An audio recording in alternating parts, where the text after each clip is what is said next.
Κυρίες και κύριοι, καλή σας ημέρα. Είμαι ο δημοσιογράφος Απόστολος Μαγειριάδης και σας καλωσορίζω στο 5ο Digital Dialogue, το οποίο λειτουργεί ως πρελούδιο του Regional Growth Conference. Θα γίνει στις 3 και 5 Ιουνίου του 2021 στην Πάτρα, στις εγκαταστάσεις της Αχάια Κλάους. Έχω τη χαρά και την τιμή να σας εισάγω σε ένα πολύ ενδιαφέρον νομίζω πάνελ, το οποίο κυκλοφορείται η ανάπτυξη του δικτύου φυσικού αερίου και η περιφερειακή regional development, and in this panel we are going to have the participation of three specialists on the country, the ministry and the Minister of the Environment and Energy, Mrs. Maria Rita Galli, who is the CEO of DESFA. Good morning. Thank you very much for being here. And Dr. Marios Tsakis, who is the Chief Executive Officer of DEDA, who will also be on the panel. Good morning. So we all know that gas is very important in the energy transition to cleaner forms of energy away from mineral fuel. So this energy transition of Greece is going to be mapped today with the help of the three specialists we have here. I would like to welcome first the Minister for the Environment and Energy, and then we're going to start a session with Q&A by myself and by the public, and anyone watching is welcome to pose any questions. We're going to transfer them to the panel. Good morning to everyone. First of all, I would like to thank you for inviting me here in this very interesting online discussion. I would like to congratulate the organizers for turning these digital dialogues into an established institution. This started from the area of the Peloponnese, and it's now spread across Greece with discussions of national interest. As you know, our government has set ambitious aims for the energy transition of the country, and this has happened because we want to manage the reduction of our energy footprint and to change into a energy neutral economy. We aim to be innovative in quite a few sectors. For example, we have a milestone project which started by the Prime Minister, Kyriakos Mitsotakis, to tear away from our dependence on lignite. So we have planned the full delignitization of the country up to 2028. It's going to be a milestone year, many years ahead from all other member states of the EU that have planned for tearing away from lignite. So our country can be a pioneer, and we have proceeded to a very ambitious plan much faster than any other EU member state. In this way, we are contributing in the best possible way to the European target to be the first energy neutral continent on the planet.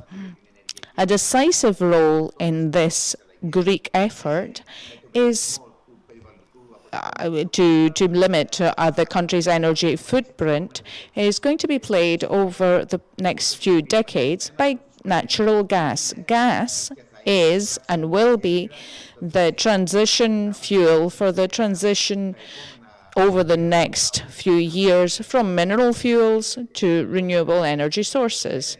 And this is proven by the data concerning the production of electricity in our country. In 2015, gas accounted for just 14% of production, and lignite then accounted for 38% of production, and RES for 19%. In 2020,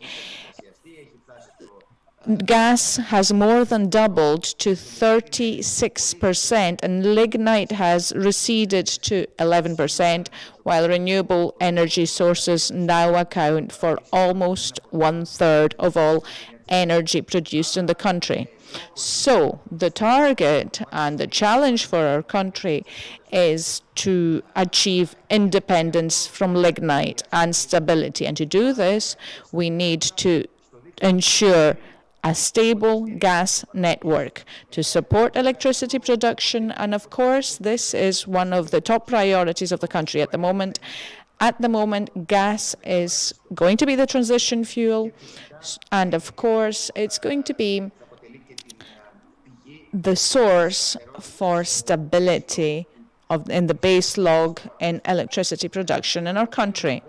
I should say that the 10-year development program of DESFA, as Mrs. Galli will probably say, and I would also like to congratulate her and I would like to welcome her to her role as CEO of DESFA and to wish her every success in her role. So they do have a program of €500 million, which is going to be used for this. And as Dr. Tsakis will also say, he is a very good friend, and he is a person who has done a lot since he took over as CEO of DEDA. So they have planned investments of €300,000 in the next 5 years. Obviously, we want to develop gas networks in Western Greece, in Agrinio, Pyrgos, and obviously the city of Patras, which is of interest to the citizens of the country, of the city that has organized this event.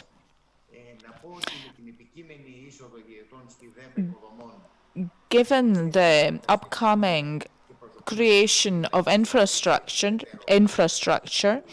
we will see new developments in the gas network across the country. This is very important, not only at a national level, as I said, for the national target of energy transition, but also as a tool for regional development, a tool that is very important for the local economies and societies.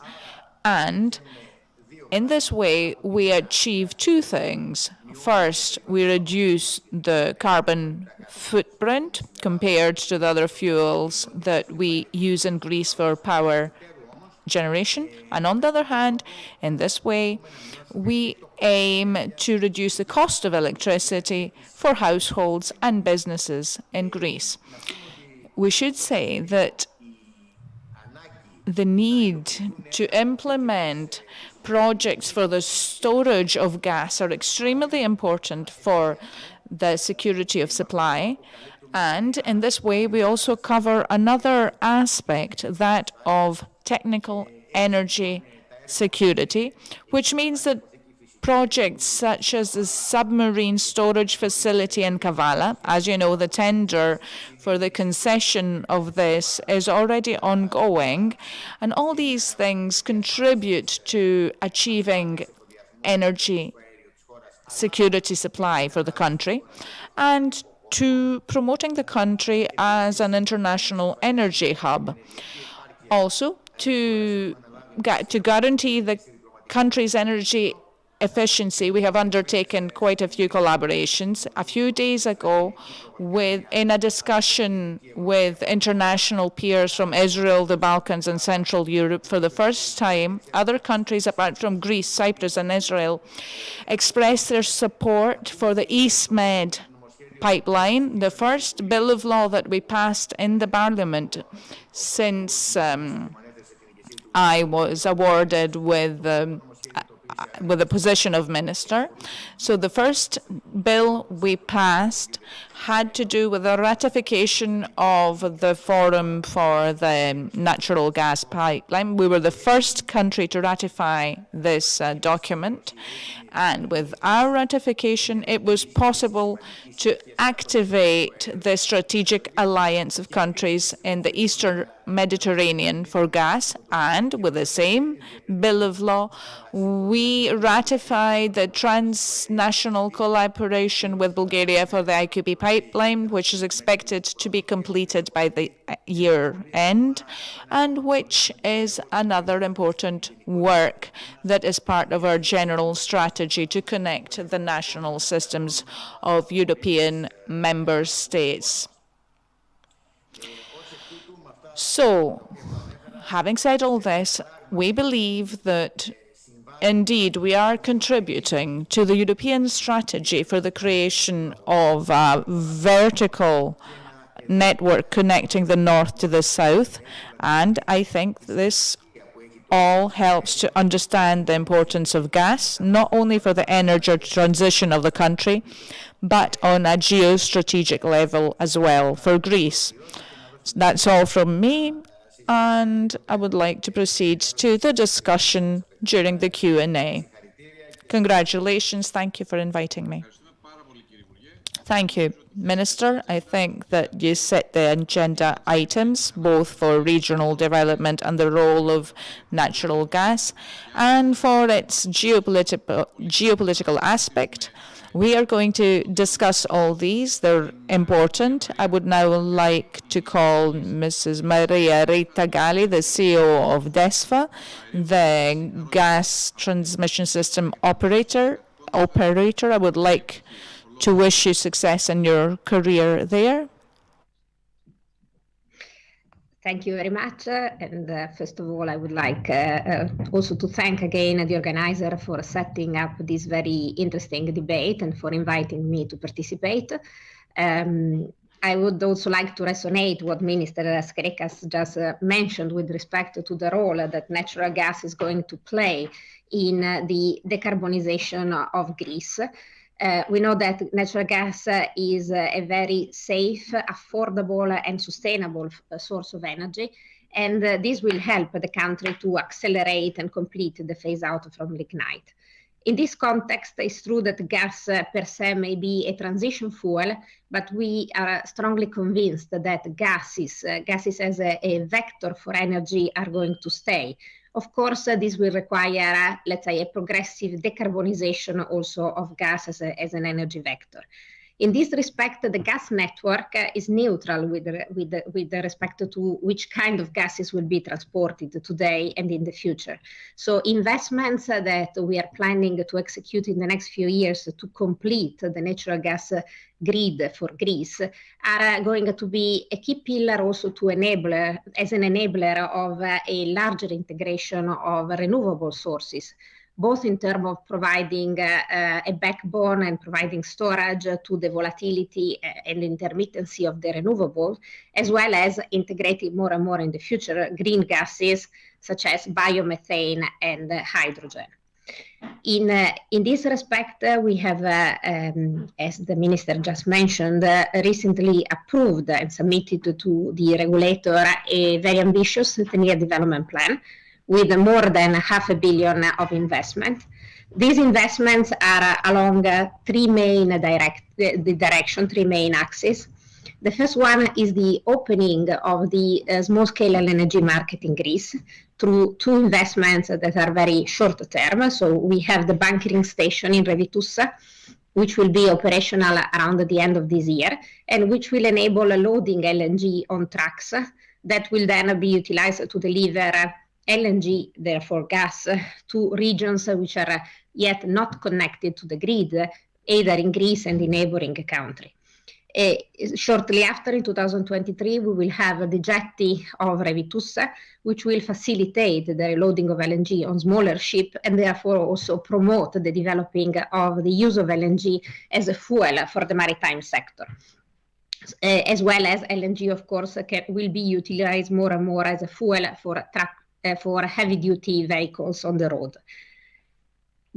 together on the side of this direction, we have important projects to connect new area of the country which are not yet connected to the grid, and where, let's say, bringing gas will be the precondition for the lignification, and are very relevant for today's discussion, being in particular, of course, West Greece and West Macedonia.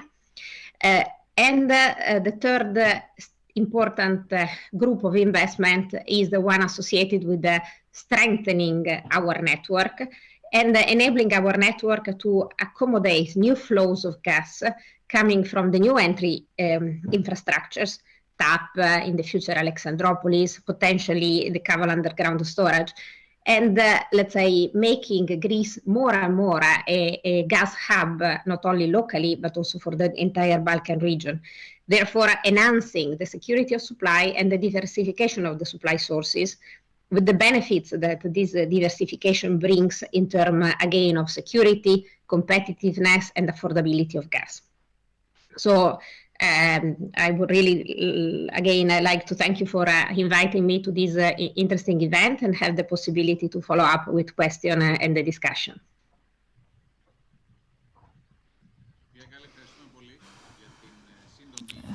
Mrs. Galli, thank you very much for your concise presentation.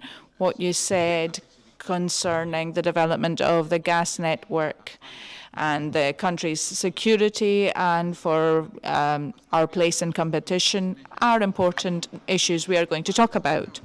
Now, I would like to welcome Dr. Marios Tsakas, the CEO of DEDA.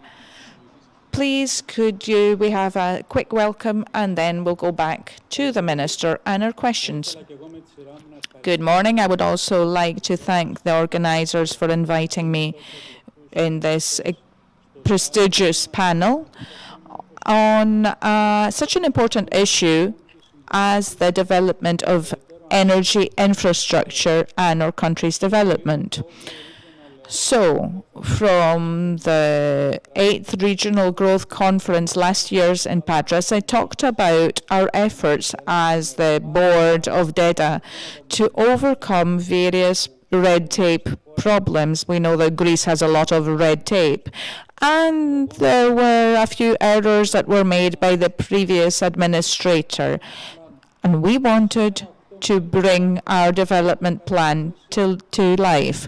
Now, 8 months later, I am very happy to say that we've managed a lot of what we said, and the infrastructure for gas in the Greek regions, which had been stagnant since 2007, because since then we had no important extensions of pipelines. Now, all projects have been approved. They're in the final stage. They have been awarded to contractors, and next month we will start implementing our large-scale plan. So we have managed to achieve this cost-effective and eco-friendly solution and bring it a step closer to businesses, households, and industries. In a few figures, I would like to say that the development plan of DEDA provides for a 5-year plan with almost $500 million in investments, and which will go up over the next 10 years. These come from equity, loans, and the regional structural support funds for the 2020 programming period. It's one of the largest projects, one of the largest development projects in Greece, and definitely for Europe as well. DEDA's projects are very innovative, contributing to what the Minister and Mrs. Country said in our effort for the country to make the transition to clean energy. One of the most ambitious projects we are implementing is the creation of green networks with the injection of biomethane and then with green hydrogen as an eco-friendly mix together with natural gas. Also, we try to be in the latest state of innovation, and we are the only operator that from the beginning, we only place smart meters which provide greater service to citizens and greater transparency. As regards Western Greece, which has a leading position in our investment plan, as we had said in the June conference, VEVA is currently submitting the technical sheet to the regulatory authority of the region of Western Greece in collaboration with the governor of the region of Western Greece so that we can start this in this year. The plan for Western Greece includes a 42 million euro investment over the next 5 years for the creation of an extensive network in Agrinio, Patras and Pyrgos that is going to cover at least 12,000 households, SMEs and industries. As regards the supply of the cities in Western Greece, as we had said, this will take place through LNG, which will be carried on containers through the DESFA track road from the deposits in Levithousa. This is an innovative and very complex venture because it requires the excellent operation of different systems to ensure maximum reliability, because there's always, and security, because these are always issues. Security is an issue, as Mrs. Galli said, it's a very safe fuel, but still there are such issues.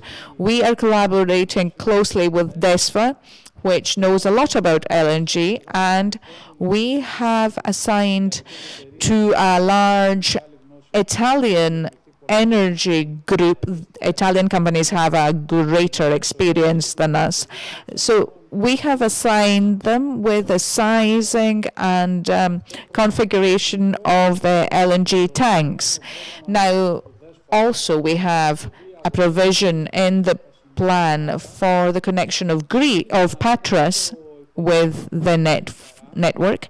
We believe that this would be a very good plan. We believe in the synergy between companies, and of course the coming of the pipeline will also help us in studying its expansion to other cities of Western Greece as well.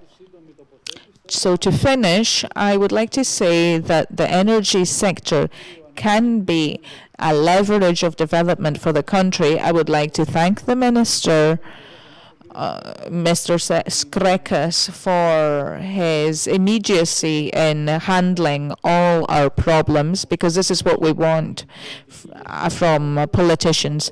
People who can quickly solve the problems created, and the Minister has been very quick in responding whenever required, and we hope that altogether we will manage to build the Greece of 2030. Thank you. Thank you very much. We're already receiving questions, so if you're watching us, you can ask us whatever you like. We will reply later. Now, dear Minister, you talked about the political aspect and geopolitical aspect of natural gas. How do you think Greece can be an important energy hub? Yes, Greece was not part of the energy map of Europe in general. It became part of it with the TAP pipeline, which was a great project. It was a large success of the then Greek government with 2012-2014 and the Prime Minister Adonis Samaras. He managed to get this pipeline that transfers Azerbaijani gas, and he managed to get it to pass through Greece and not above its northern borders. So that put Greece on the energy map of Europe, of Eastern Europe, Southeastern Europe. How are we working on this? With Levithousa, obviously, we have strengthened our national system because we can accept more LNG. In Levithousa, last year, we accepted almost 50 ships. This is very important. And this was managed after it was upgraded. The second thing is that with the strengthening and installation of pipelines that will transfer gas from Greece to northern countries.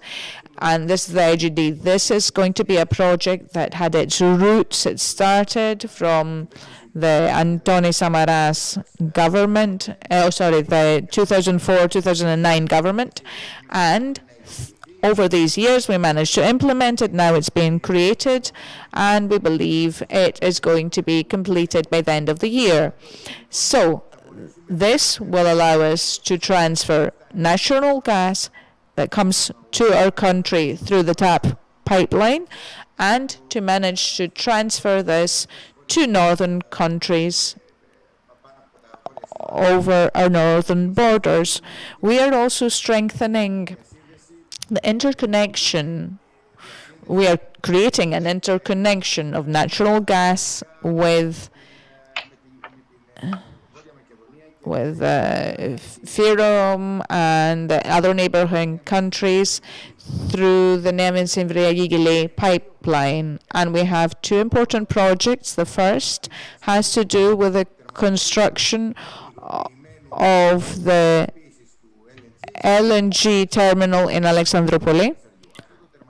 This is going to be very important because it is going to allow us to send to northern Greece natural gas from all countries in the world through the liquefaction LNG, which will reach there on ships. This is very important. And building such pipelines, we can transfer natural gas that can head up to northern Europe then, and in this way we are contributing to changing the routes and the sources of supply on a European level, and we are contributing to the strategy of vertical routes.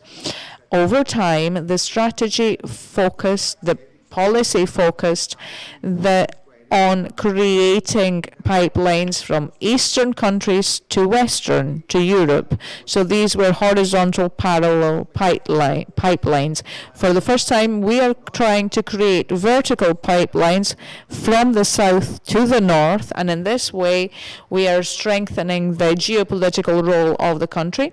And all this are complemented with a huge project, the EastMed pipeline, that so from Israel to Greece and then to Italy, and perhaps beyond.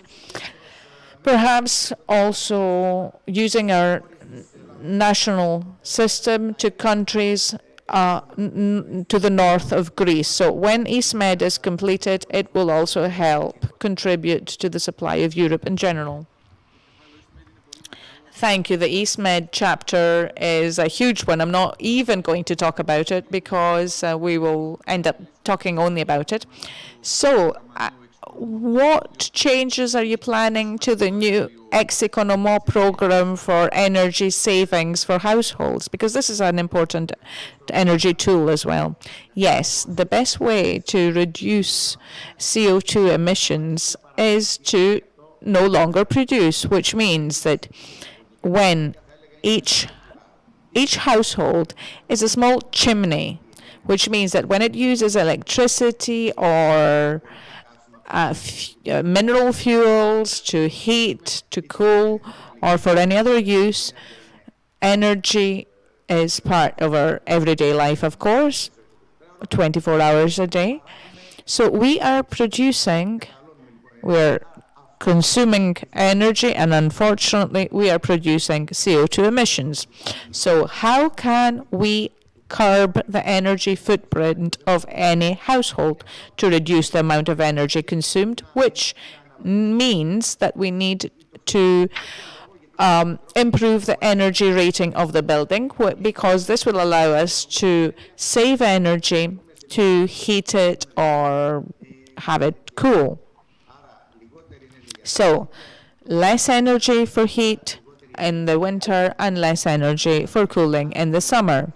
So the energy upgrading is a very important parameter and priority. For this reason, we are promoting a new ex-economo plan which concerns the better targeting of those cases and those buildings that need greater help and greater energy upgrades.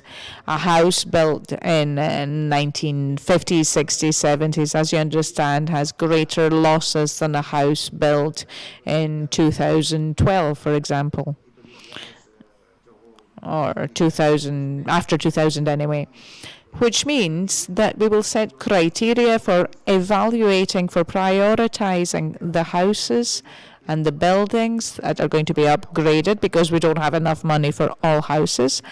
Because all this is going to take place over time, we're going to have prioritization criteria such as energy upgrade points, the age of the house, the grade days, so how many days of heat we have in those areas. So there we need to give priority to buildings that use more for cooling or for heating and to be comfortable. Criteria that have to do with the income of the households, because through this activity we want to support vulnerable households and to combat energy poverty, which is a sign of the times. We cannot assume that we are a progressive society if we cannot secure that even the vulnerable groups will have money to heat their houses in a way that, of course, will have a low energy footprint. And all these are criteria that will be included in the new savings plan so that this becomes more targeted and allow us to achieve better targets and to reduce our energy footprint. Thank you very much. We will let you go now. We understand that you've got a lot on your plate today. Thank you very much for your contribution. Dr. Tsakas. I'm going to transfer a question from the public. When do you expect that natural gas will reach the main cities of Western Greece? And another one, whether the development plan for the natural gas network in Western Greece can host hydrogen in the future. We expect, as I said, that by setting all the required constraints, we believe that in this year we will start creating a network in all 3 cities in the first phase of the development program of DEDA for Western Greece, Patras, Agrinio, and Pyrgos. In parallel, we will do works in all places in parallel, but we're going to prioritize these 3 cities. So, yes, we expect within the year to start the first phase, because of course it's not enough to start a project, but to set a deadline for it as well. So this project is going to be completed by the end of 2023. As regards the passing of hydrogen and biomethane, as we said from the beginning, we have invested a lot because we cover Greek regions with rich flora and fauna, which, as you know, is the raw material for creating biomethane. We are planning how to create this and to inject it into our networks. We want to plan this as fast as possible because it's set as a target from the European Union. We want green networks, etc.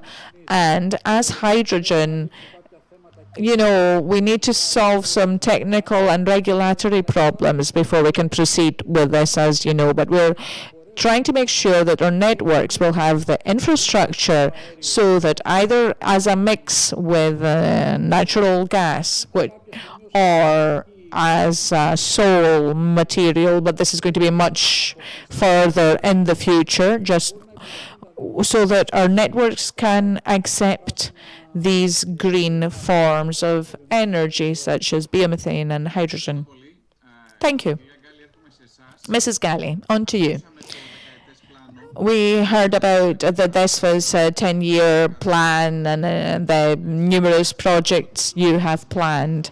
Now, regarding the ambitious plan of Greece for delignitization up to 2028, in what ways do the DESFA's projects help in achieving these targets? And as regards to Western Greece?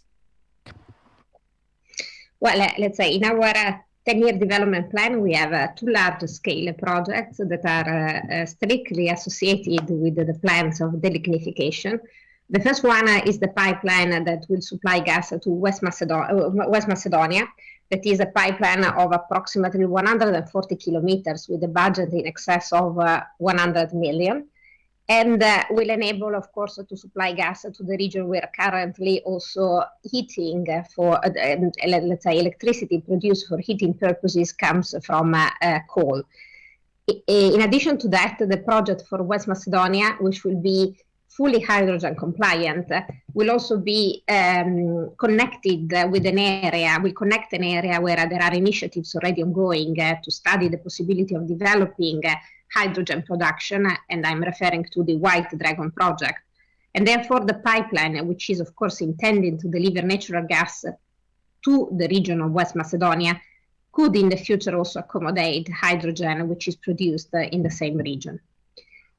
With respect to Western Greece, and of course, joining what has been mentioned before with respect to bringing natural gas to Patras, we have another important project in our 10-year development plan, which is the pipeline that will connect that will, let's say, bring gas from Megalopolis to Patras. This is another large-scale project. It's a 140 kilometer pipeline, and again with a budget that is approximately slightly less than 100 million euro. This project has been for the first time concretely included in DESFA 10-year development plan in 2020, and has been submitted for consultation to the public from DESFA and then from RAE. And we are hopefully waiting for a final positive feedback from RAE in these very days. This will enable us to proceed with a final investment decision, let's say not this year because we need to mature the project from the technical and environmental perspective, but in the following 12 months. And then a project of this scale will take approximately 3 years to be concluded. So under the current estimates, we will be able to complete the pipeline indicatively around 26.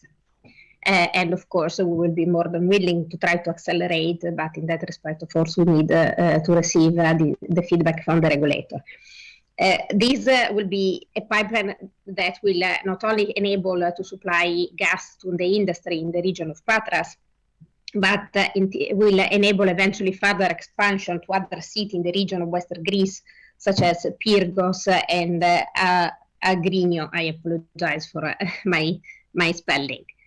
So we think it's a very important piece of infrastructure, and we do hope to be able to start implementing it very soon in the next few months.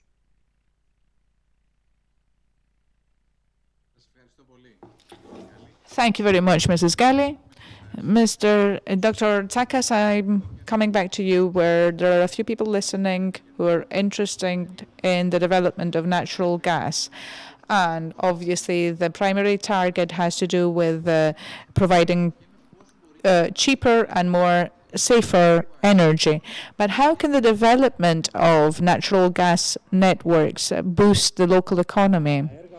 The projects planned by VEDA are primarily projects focused on local development. To be more specific, the most obvious example is employment. our projects that include the construction, supervision, and all these things, and then main aim is the creation of the installations in households, industries, and SMEs. So we're talking about projects that will employ hundreds or even thousands of people, of experts, technicians, engineers, workers of all categories of professions. So we expect a great boost in employment in these areas. But the greatest thing, even beyond employment, for the local growth of the economy is that it's providing cheaper energy to industries and SMEs, which means that these companies save a large part of their budget that was dedicated to energy costs, and now this can be used either for new employments, for expansions, or new investments, which is obviously the main tool for development in regions. And this is very important because our projects have to do with the Greek regions and border areas as well, not only large cities like Patras, but we're talking about places like Orestiada, Western Macedonia, Phthiotida, and even Pyrgos. All these have to do with problematic areas that only if we have a subsidy for energy costs can we hope that we will have a re-industrialization of the areas and development and growth of the local economies, managing to invest part of the savings in energy into new investments. Thank you very much. I hope all this comes true. It will help a lot to boost regional economy. Mrs. Galli, I would like to talk a bit about a more extrovert aspect. DESFA is a company that very recently announced a synergy in Kuwait with a participation in a project for LNG creation discovery. Do you have any plans for further development in the Arab countries or any other plans for the growth of the company outside Greece that will make use of DESFA's know-how? Thank you for this question because it allows me to say how proud we are of this achievement for DESFA. I'm sorry, I hear the Greek translation. I'm very sorry. Now, I was going to say that we are very proud of this achievement because DESFA has been awarded this very important contract for the operation and maintenance of the Al Zouri terminal in Kuwait. This contract, this terminal, first of all, is one of the largest regasification terminal in the world. It's currently under commissioning, and the size of the terminal is approximately 3 times the size of Revitus. So to give just an idea of how complex this infrastructure will be. And this is an acknowledgement of a recognition of the quality and the skills of DESFA personnel, because of course this award is the result of extensive due diligence and extensive qualification that has enabled DESFA to prove the case for the ability of its personnel to operate and manage such an important infrastructure. When it comes to further expansion, of course, now we have to put this terminal into operation, and it's already a very demanding initiative.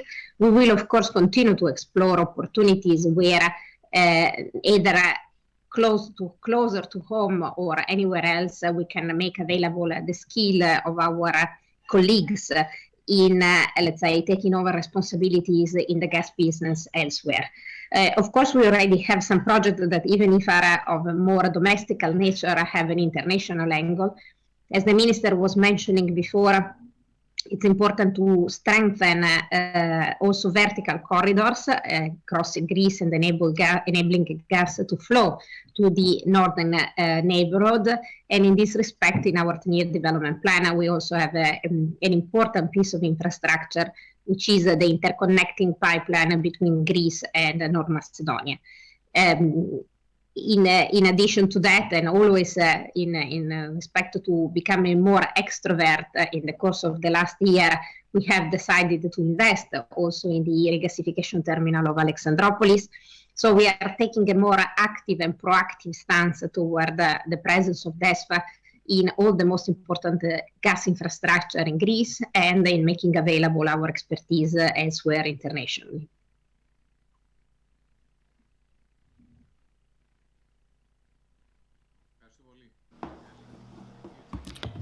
Thank you, Mrs. Galli. Dr. Tsakos, back to you. So how difficult is it to transfer the natural gas on a technical level? And do you think that the COVID pandemic has affected in any way your plans? Thank you very much for the question. As I said earlier, the supply of our networks in Western Greece with LNG is an innovative project. It has never been applied before in our country, and to be honest, it has been applied in few cities in Europe. I think the last example of supplying a city with LNG was Sardinia, but it was through the sea, not with truck loading. So to be able to be sure, because this is a new thing, we need to study it a lot, to be sure about the safety and security of the transport and the whole project, we are collaborating with two very specialized authorities, the DESFA and the Italian group we work with for the sizing of the tanks. We believe that we had studied all parameters because DESFA has the Revithousa infrastructure from where the trucks are loaded. It has deep knowledge of logistics for the transport of gas, and we are preparing with the greatest possible security infrastructure for storage, which on a city level is very innovative. And we thus believe that we have studied this project so well, and we are continuing. And perhaps that's why we seem a little bit reserved, but we want to be very accurate in what we say. We believe that we have studied it deeply and that we will manage to cover its needs. As regards the COVID pandemic, which, as you said, was an unexpected factor that definitely affected everything in company plans, obviously, our main concern was the safety and the security of our workers. We didn't want our workers to have any problems, while managing to ensure smooth supply to our clients, especially at DEDA. Most of our clients are industrial clients, so as you understand, there was no way we could have any problem in the supply of these industrial companies. Fortunately, I think that the whole system worked very well. We didn't have any problems in supply of companies or in the company executives and workers or in the financial figures of our company. We handled this very successfully, and we tried to take advantage of this, shall we say, off time of the initial remote working for a few workers to manage to upgrade our digital skills, introducing new digital services for clients. So although the pandemic had a lot of very difficult things, especially through the first lockdown, we managed to develop our functions as a company. Now, a very quick question to you again, Dr. Tsakos, and then I'll move on to Mrs. Tsakos. If we have the natural gas pipeline in Patras in 2026, when will the costs be impaired? Since after we set deadline for the construction of the pipeline. We have also created our own infrastructure. Obviously, the network within cities is not going to change. It's going to remain as it is. Instead of being fed by our tanks, it will be fed by the network to be developed by DESFA. Now, as regards the storage and liquefaction, we have ensured that they are ready, that they are constructed in such a way that it allows for transfer to other cities, and this is why I said that we are looking into expansion to other cities, so we can take the tanks and the machinery and, for example, transfer it to Mesologi, for example. So we have calculated this part, and the infrastructure we are going to create are not going to become obsolete after the pipeline gets here. Thank you very much, Mrs. Galli. We are going to finish this interesting discussion with a question to you. Recently, you become CEO of DESFA very recently, and we wish you the best. I read recently that one of your main aims is to encourage women that are come from STEM schools, science, technology, engineering, and mathematics, to enter the energy sector. Are there any best practices that you would like to share with us that we could implement in Greece to see many more women in the energy sector? Well, let me say that, of course, I strongly believe that diversity and inclusion are fundamental elements for growing any company today. And therefore encouraging women to study scientific matters, as you said, engineering, mathematics, physics, and join the energy sector is a way of changing the culture of the energy sector from inside. When I started working in 1997 in the oil and gas business, I can tell you that the percentage of women was particularly low. But I've seen significant progresses over the last few years. And I have to say that when joining DESFA, I realized that there is really a quite a significant number of very high-skilled women engineers already inside the company. So it's important to continue to promote these best practices and to make sure that there is equal access to opportunities within our organization, either for men and women coming from any different kind of, let's say, educations. So both having women in the technical field and in the operational field, like we already have in DESFA. So my goal is to continue to promote this best practice, to offer opportunities of growth to everybody inside the company, and to cooperate with universities, let's say the company I come through, SNAM, has been doing and is doing in Italy, to really sponsor the relevance of having more and more women in the energy sector.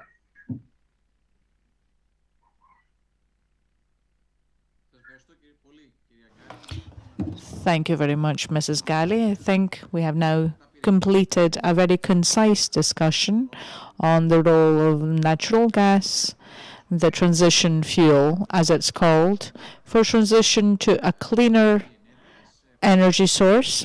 I would like to thank the Energy Minister, Mr. Kostas Sektas, Mrs. Maria Rita Galli, the CEO of DESFA, and Dr. Marios Tsakas, the CEO of DEDA. I think we've talked about a lot of things, and it's food for thought for the next discussions. Thank you very much for being with us today. And I would also like to thank the people who watched this online and asked questions.